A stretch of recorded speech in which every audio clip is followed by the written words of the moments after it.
اب شامل کرتے ہیں داؤد خیل سے ایم پی اے امین خان کی ذاتی کاوشوں اور فنڈز کی فراہمی سے لاڑی اڈا داؤد خیل تھا ڈیرہ بخش خیالہ والا کارپٹ روڈ، جبکہ میلہ منڈی مویشیوں سے ملحقہ آبادی کے لیے بجلی کی فراہمی پر کام شروع کر دیا گیا۔ مزید جانتے ہیں ہمارے نمائندہ تنویر عابد خان کی اس رپورٹ۔ حلقہ پی پی 86 کے ایم پی اے امین اللہ خان کی کاوشوں سے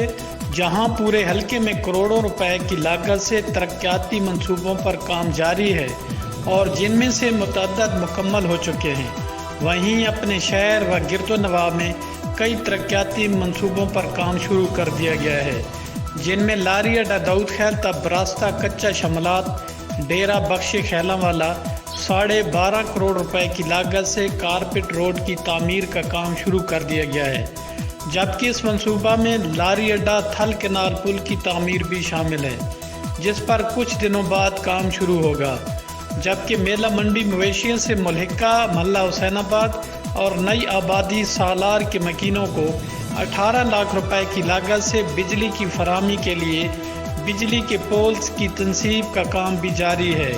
ان دونوں منصوبوں پر کام شروع ہونے پر عوام نے خوشی کا اظہار کیا ہے۔